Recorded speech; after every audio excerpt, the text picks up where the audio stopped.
Comment pouvons-nous calmer la colère de Dieu à l'égard du péché? Voilà notre sujet pour aujourd'hui à l'émission La Parole vivante.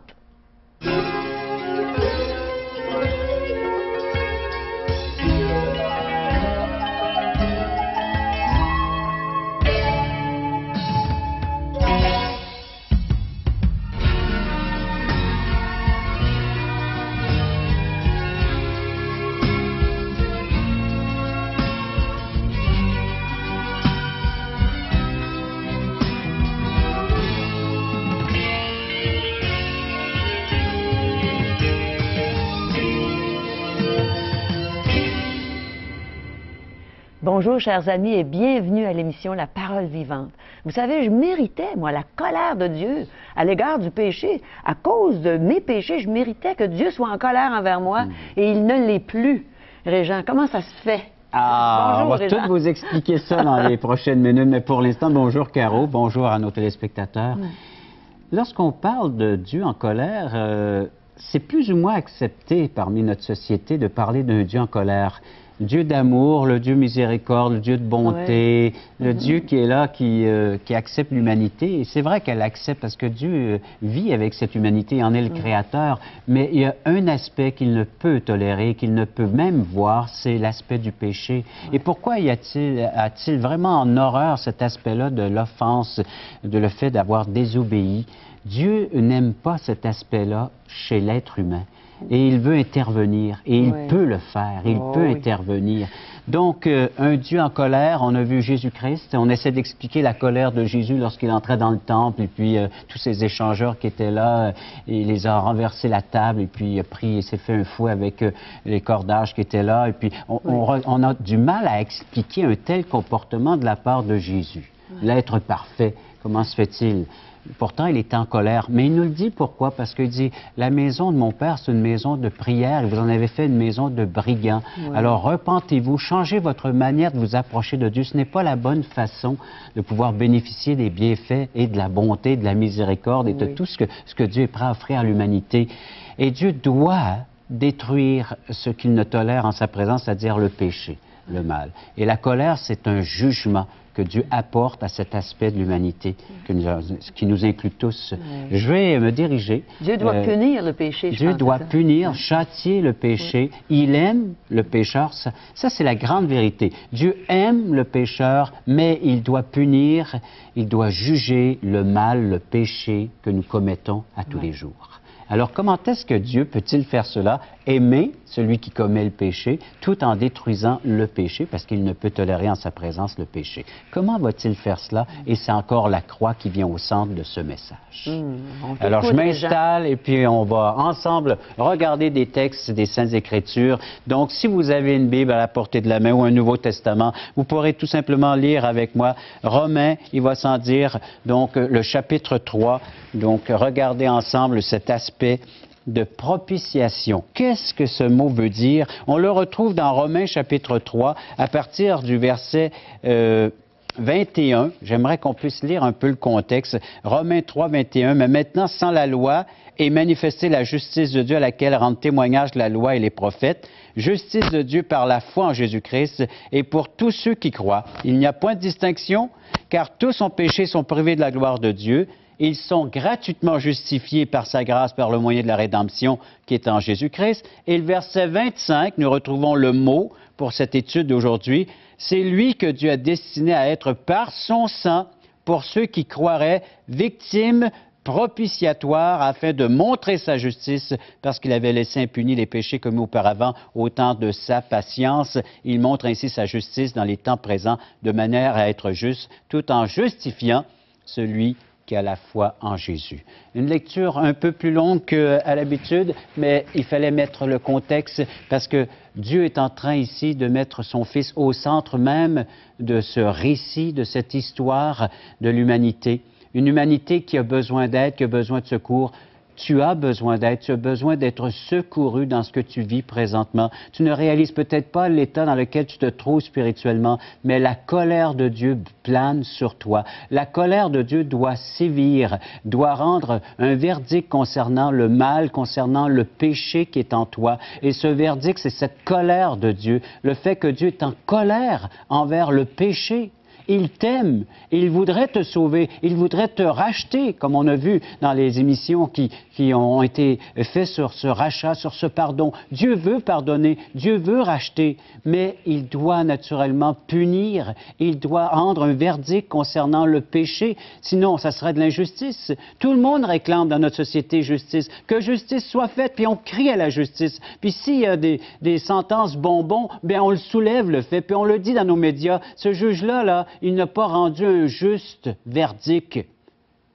Il aurait dû être plus sévère. Avez-vous remarqué, c'est notre langage, ça? On voudrait que les juges soient plus sévères à l'égard que ce soit, bon, un accident qui est occasionné par un homme qui est en état d'ébriété, un être humain en état d'ébriété, il a tué avec sa voiture, c'est criminel. Eh bien, des sentences bonbons, on n'en veut plus.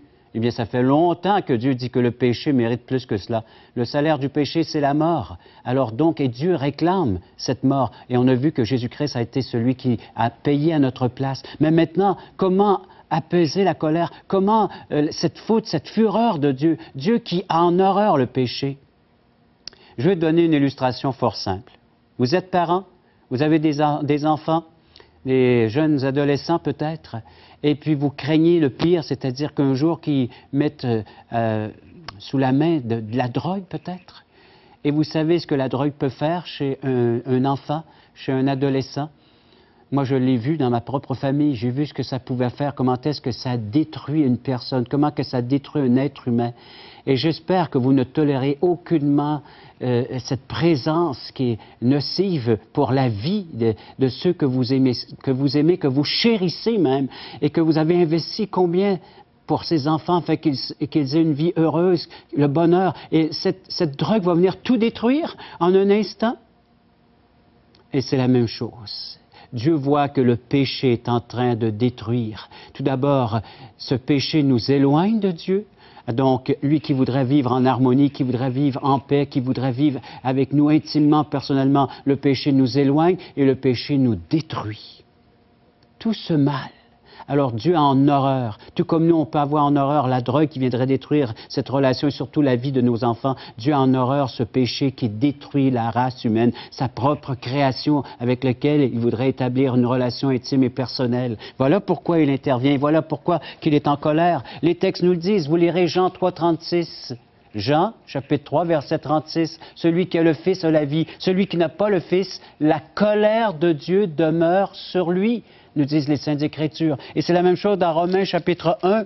Vous avez juste à tourner quelques pages parce qu'on était, et le verset 18, « La colère de Dieu se révèle du ciel contre toute impiété et toute injustice des hommes. » Tout acte d'injustice, tout acte d'impiété, Dieu a en horreur ce mal que nous commettons jour après jour. Alors comment faire pour éloigner de nous cette colère de Dieu qui est déjà là, hein?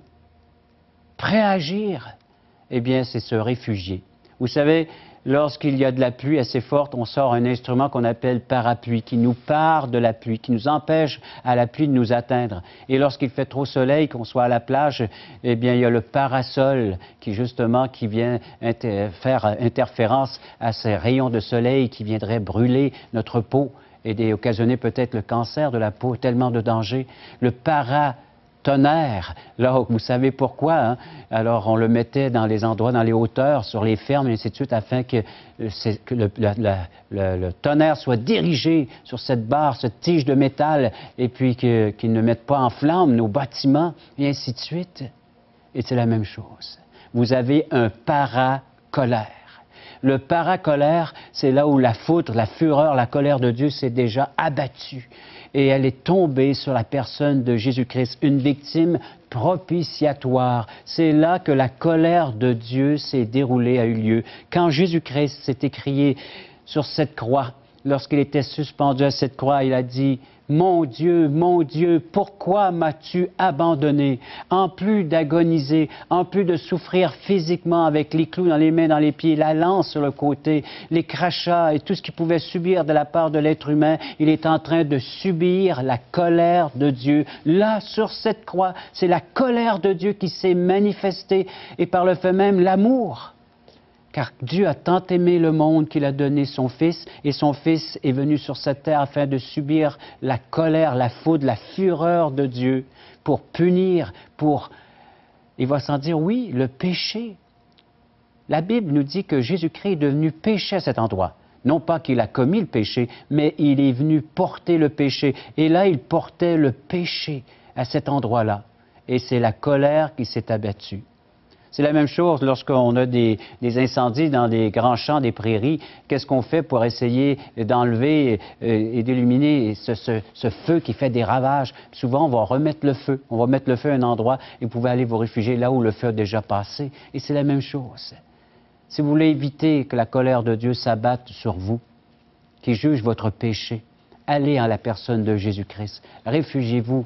La Bible nous dit que si nous confessons nos péchés, il est fidèle et juste pour nous les pardonner. C'est-à-dire, si nous nous mettons en accord, en harmonie avec le langage de Dieu, ce que Dieu appelle péché dans ma vie, et je dis oui, oui Seigneur Dieu, je reconnais que je suis un pécheur, je reconnais que je mérite cette colère. Mais comment l'éviter? C'est en plaçant votre confiance, votre foi, si vous voulez, dans la personne et l'œuvre de Jésus-Christ. Le prophète Ésaïe nous dit qu'il subissait l'atrocité et le sort que nous méritions tous. Cet agneau a été immolé, cet agneau a été sacrifié. Alors c'est les mains de Dieu lui-même. Il a dû lui-même apaiser sa colère en offrant son Fils unique. C'est par ses meurtrissures que nous sommes guéris.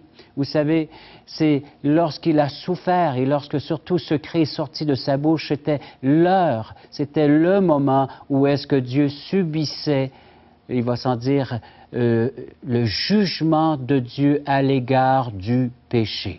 Et ça, c'était par amour pour vous et par amour pour moi aussi. Donc, lorsque je déclare que je suis un être pécheur, je lui confesse mon péché, je reconnais que... Bien, allons lire le texte, c'est dans 1 Jean. Alors, juste avant l'Apocalypse, chapitre 2 et les versets 1 et 2. Alors, 1 Jean, chapitre 2, il nous est dit, « Mes petits-enfants, je vous écris ces choses afin que vous ne péchiez point. » Ça, c'est la vie qui caractérise les croyants maintenant, avec la vie parfaite qui est en Jésus-Christ. Mais lorsque vous aurez péché, lorsqu'il y a péché, nous avons un avocat auprès du Père, Jésus-Christ le juste. Il est lui-même la victime expiatoire pour nos péchés, non seulement pour les nôtres, mais aussi pour ceux du monde entier. Alors donc, je pourrais prêcher ce message-là, non seulement ici au Québec, mais je pourrais aller le prêcher en Europe, en Afrique, dans tous les endroits, parce que tous les êtres humains ont besoin d'entendre et de recevoir ce message. Vous savez que vous êtes des êtres privilégiés, gracié, comme on pourrait dire, le langage de Dieu. Une grâce vous a été offerte, une grâce vous est faite maintenant parce que vous pouvez accueillir ce message et accueillir la personne de Jésus-Christ comme votre sauveur personnel et de regarder à la croix et de dire, voilà ce que je méritais, Jésus l'a subi pour moi. On prend un temps de réflexion. Écoutez le prochain chant attentivement et je vous reviens après de pouvoir expliquer davantage et surtout de vous emmener à faire une décision maintenant.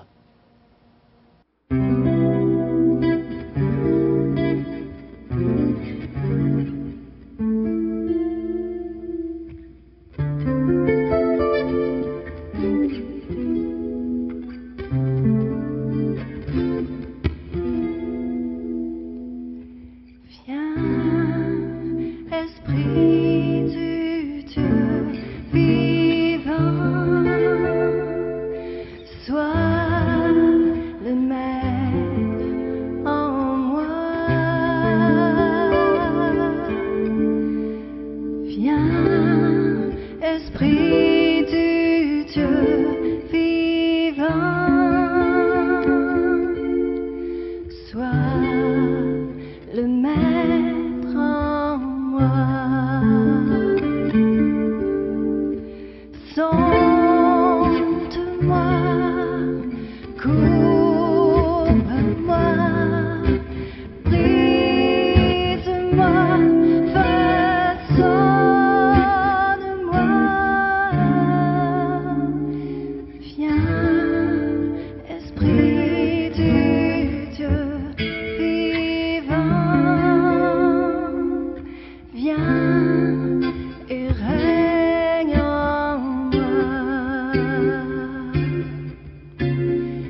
Génissir qui nous a chanté « Viens, Esprit du Dieu vivant ».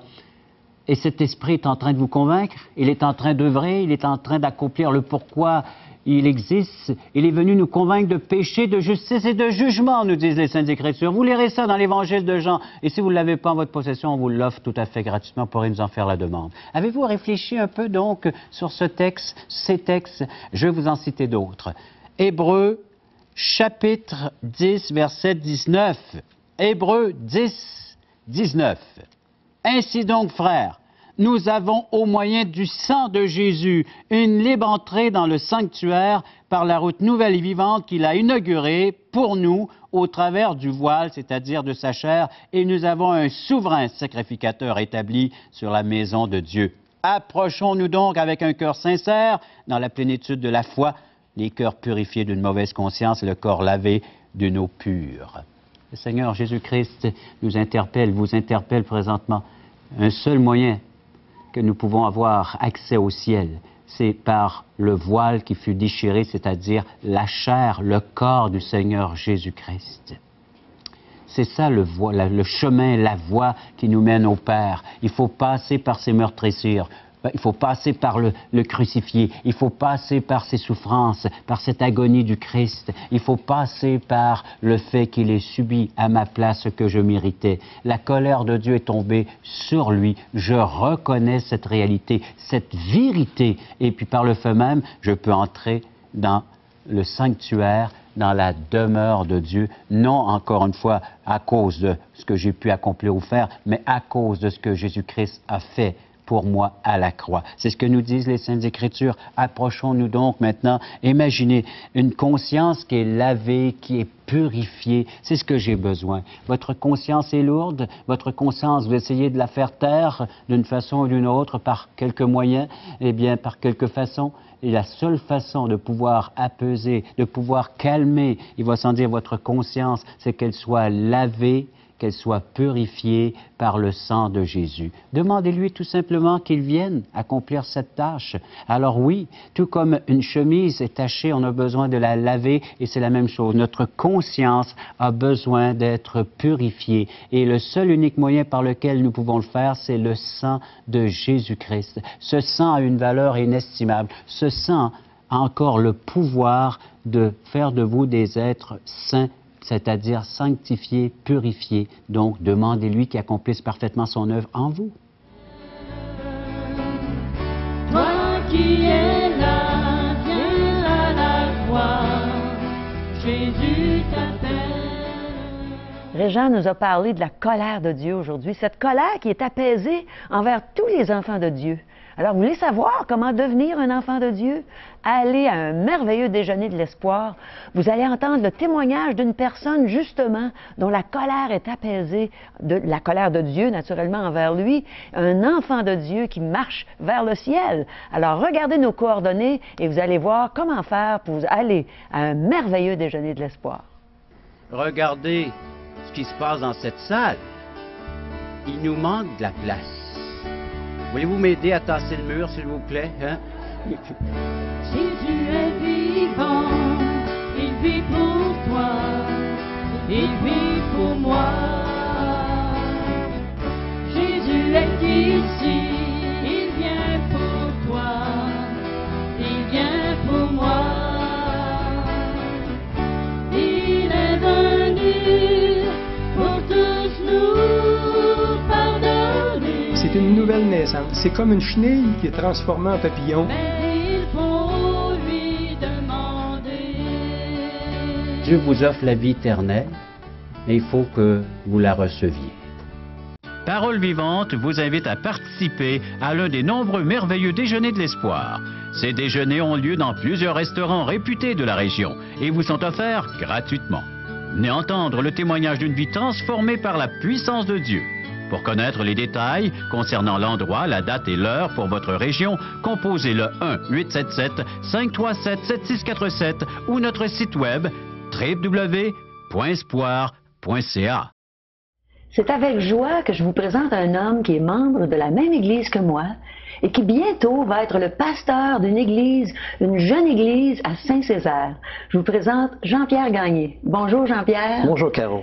On s'est vu ce matin, on se revoit encore aujourd'hui et je suis très heureuse de pouvoir entendre ton témoignage. Raconte-nous ce que Dieu a fait pour toi. Oui, ça me fait plaisir, Caro, de te raconter mon histoire. Te dire au départ, dans ma vie, lorsque j'étais jeune, c'était très difficile. Alors, j'ai eu une enfance assez difficile parce qu'il y avait beaucoup de violence, parce que mon père nous a abandonnés lorsque j'étais jeune. Et j'ai été en foyer d'accueil pour un temps. Et par la suite, ma mère est venue nous chercher et on est revenu ici à Granby. Et à ce moment-là, disons que l'ambiance était aussi pire qu'avant. Bon, beaucoup d'alcool, des choses comme ça. Et j'ai grandi dans une ambiance assez difficile où est-ce que la peur, le règne de la peur était là. Et ma mère, quoique même si c'était les circonstances, elle prenait un temps chaque soir pour prier avec nous. Elle venait sur le bord du lit puis elle priait avec nous. Et ma mère avait une certaine crainte de Dieu. Mais vers l'âge de 8 ans, ma mère est arrivée à un événement spécial. J'ai vu une transformation extraordinaire dans sa vie et elle a donné sa vie à Jésus-Christ. Et à ce moment-là, ça ne disait pas grand-chose encore. Et on a commencé à aller à l'église avec elle. Alors, on allait le dimanche matin, les mercredis soirs. Et on a grandi dans ce contexte-là. Mais, en même temps que maman s'est convertie, l'épée est rentrée aussi dans la famille. Qu'est-ce que tu entends par l'épée? Alors, à cette époque-là, mon beau-père était littéralement contre l'Évangile. Alors, toute cette violence-là qui était déjà là a continué à amplifier jusqu'à un jour où est-ce que dans mon cœur, j'étais tiraillé parce que dans mon cœur d'enfant, j'aimais Jésus, j'aimais aller à l'église. Mais de l'autre côté, à la maison, c'était toujours la chicane et la violence à cause de l'Évangile. Et à un moment donné, je me suis dit, c'est assez. Alors, je suis plus capable. Alors, j'étais à ce point-là. Et ce que je souhaitais, dans le fond, c'est que ça l'arrête. Et à un moment donné, dans une bataille finale, mon beau-père a quitté la maison et on était en fait à ce moment-là un peu comme libre. On s'est retrouvés seuls avec notre mère, mais en même temps, Dieu est sorti avec. Alors on est arrêté d'aller à l'église et dans cette période-là, je crois que j'avais encore dans mon cœur un certain amour pour Dieu. Dans mon cœur, j'étais torturé à cause du poids de mon péché. Alors j'ai essayé par toutes sortes de façons dans ma jeunesse, à travers justement encore l'alcool et à travers toutes sortes de choses, d'essayer de trouver un sens à ma vie. Et j'avais ce poids-là, cette lourdeur-là sur mes épaules durant toute ma jeunesse.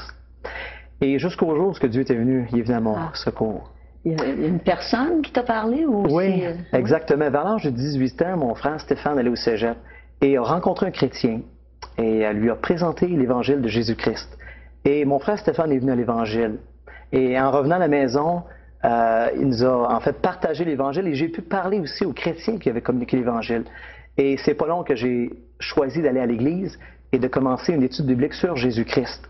Et c'est en lisant le passage dans les Écritures d'Éphésiens 2, 8 et 9 qui dit « Car c'est par la grâce que vous êtes sauvés, par le moyen de la foi, et cela ne vient pas de vous, c'est un don de Dieu.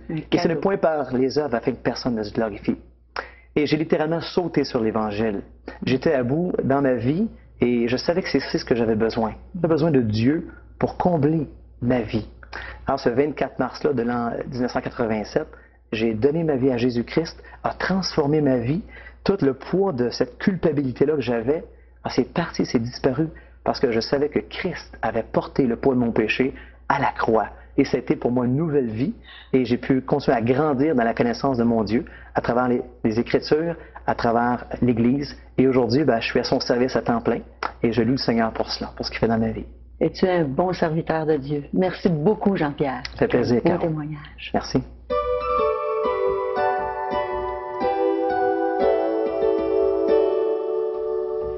Ça fait déjà 31 ans que la colère de Dieu est apaisée envers moi. Et je suis tellement reconnaissante. Merci, Régent, pour ce message. On a besoin de savoir. Et c'est une qu'on mérite la colère justifiée, Oui. mesurée. On pourra en parler longuement de cette colère. C'est pas comme nous, ça à l'emporte-pièce, nous on s'emporte, puis là on brise tout. Non. Non, Dieu, c'est calculé. C'est une sainte colère. Exact, oui. Bien, pour en savoir davantage, on vous offre la littérature et puis de bonne littérature. Oui, Entre autres, il y a naturellement cet évangile de Jean. Vous pourrez retrouver des textes que nous avons lus. On a écoulé tous ceux de Québec Espoir 2008. Hein, Oui, maintenant, alors on revient à notre édition normale, mais qui est aussi bon, avec le même contenu. Exactement. Donc, à vous d'en faire la demande. Aujourd'hui, l'espoir, c'est Jésus seul. Peut-être que la lecture, pour vous, c'est pas votre fort, mais voilà, en quelques mots seulement, on explique la situation, la condition humaine et comment y remédier. Ouais. En contact, à chaque jour, un petit texte biblique, mais commenté par le Dr Charles Stanley. À vous de suivre. C'est toute une belle histoire, Oui. avec la parole de Dieu. Oui. Questions fondamentales de J. Blanchard, les questions existentielles, pourquoi ça va si mal dans ce monde, comment y remédier dans ma propre vie. Oui. Les réponses sont dans la parole de Dieu. Et édition 2008 du Nouveau Testament. Oui. À partir de l'Évangile de Matthieu jusqu'à l'Apocalypse, on vous l'offre gratuitement. Alors, c'est plus qu'un livre, parce que c'est l'histoire, c'est mon histoire, Oui. et puis elle finit bien si nous avons pris la bonne position et si la bonne décision concernant Jésus. Pour éviter la colère de Dieu.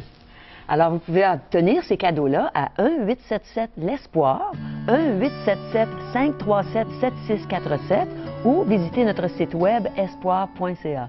Alors, c'est terminé pour aujourd'hui. Régent, merci pour le bon Bienvenue. message de l'Évangile et on a hâte de vous retrouver. À la prochaine.